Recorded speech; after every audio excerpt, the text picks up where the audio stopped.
Bismillahirrahmanirrahim. Assalamualaikum warahmatullahi wabarakatuh. Selamat pagi anak-anak.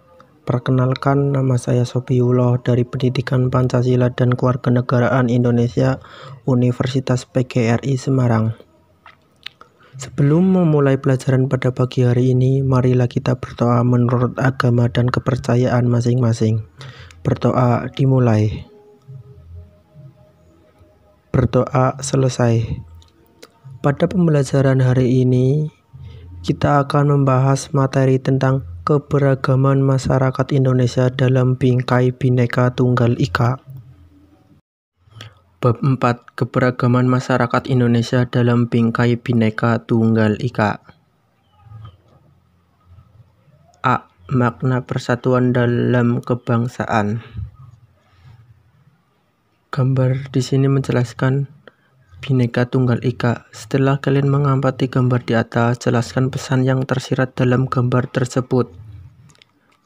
Persatuan dalam keragaman masyarakat Indonesia memiliki arti yang sangat penting dan harus dipahami oleh setiap warga masyarakat agar dapat mewujudkan kehidupan yang serasi, selaras, dan seimbang. Oleh karena itu, diperlukan alat yang dapat mempersatukan bangsa Indonesia, yaitu Dasar Negara Pancasila, Undang-Undang 1945, Bhinneka Tunggal Ika. Dalam mewujudkan persatuan dalam keragaman masyarakat Indonesia, kita perlu mengembangkan sikap tidak memandang rendah suku atau budaya, tidak menganggap suku dan budaya yang paling tinggi dan paling baik, menerima keragaman suku, bangsa, dan budaya.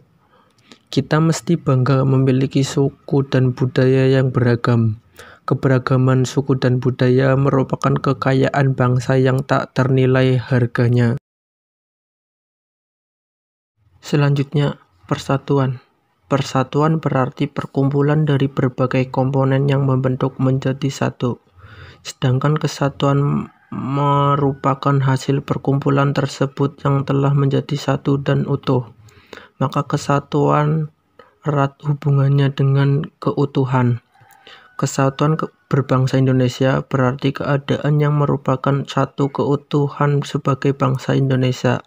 Sedangkan kesatuan bertanah air merupakan satu keutuhan di dalam wilayah yang dihuni secara turun-temurun oleh bangsa Indonesia. B.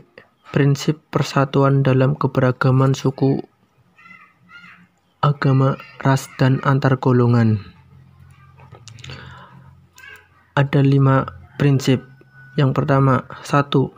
Prinsip Bhinneka Tunggal Ika.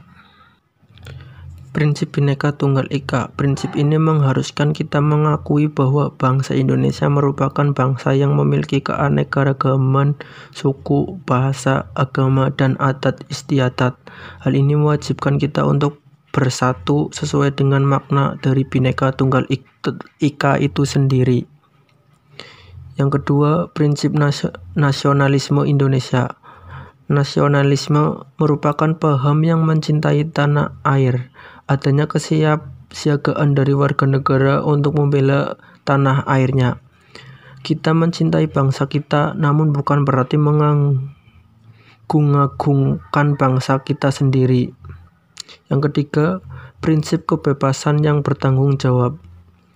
Manusia Indonesia adalah makhluk ciptaan Tuhan Yang Maha Esa, yang memiliki kebebasan dan tanggung jawab tertentu terhadap dirinya, terhadap sesama, dan dalam hubungan dengan Tuhan Yang Maha Esa.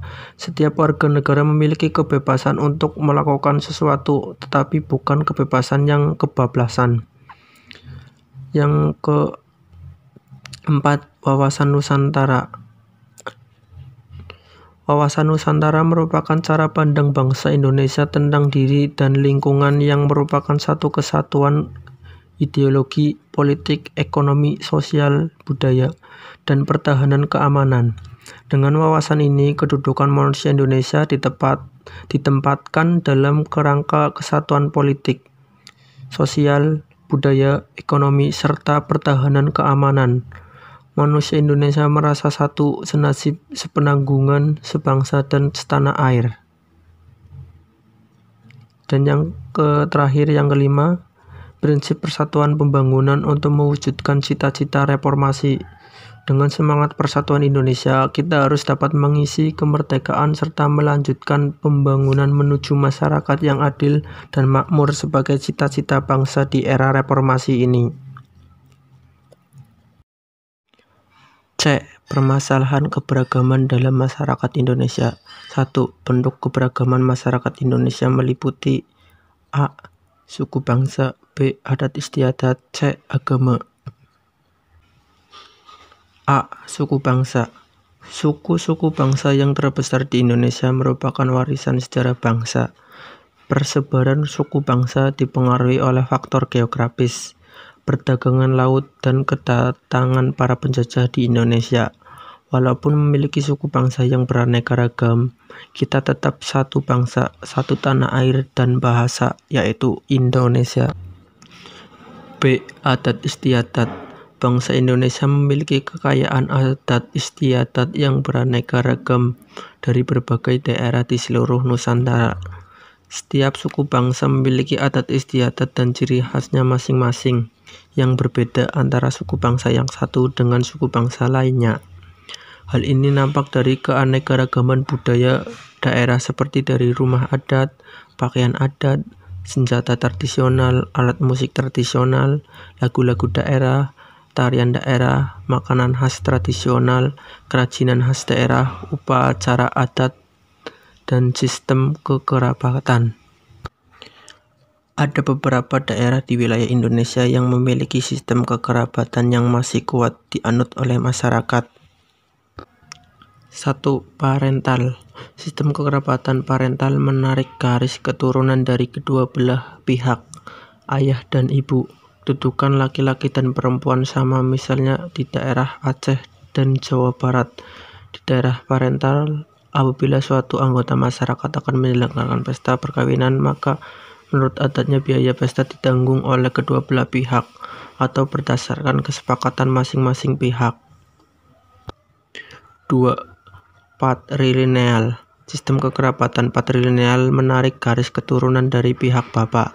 Kedudukan laki-laki lebih tinggi dibandingkan perempuan, misalnya di daerah Palembang dan Batak. Di daerah patrilineal, jika ada suatu anggota masyarakat akan menyelenggarakan pesta perkawinan, maka seluruh biaya perkawinan ditanggung oleh pihak laki-laki. Yang ketiga, matrilineal. Sistem kerabatan matrilineal menarik garis keturunan dari pihak ibu. Kedudukan perempuan lebih tinggi dibandingkan laki-laki, misalnya di daerah Minangkabau. Di daerah matrilineal, jika ada suatu anggota masyarakat akan menyelenggarakan pesta perkawinan, maka biaya perkawinan sepenuhnya ditanggung oleh pihak perempuan. C. Agama. Agama merupakan satu hal yang tidak terpisahkan dari kehidupan masyarakat Indonesia. Keanekaragaman suku bangsa, letak geografis, dan latar belakang sejarah merupakan faktor penyebab terjadinya keragaman tersebut. Pemerintah menetapkan agama Islam, Kristen, Katolik, Hindu, Buddha, dan Konghucu merupakan agama resmi penduduk di Indonesia.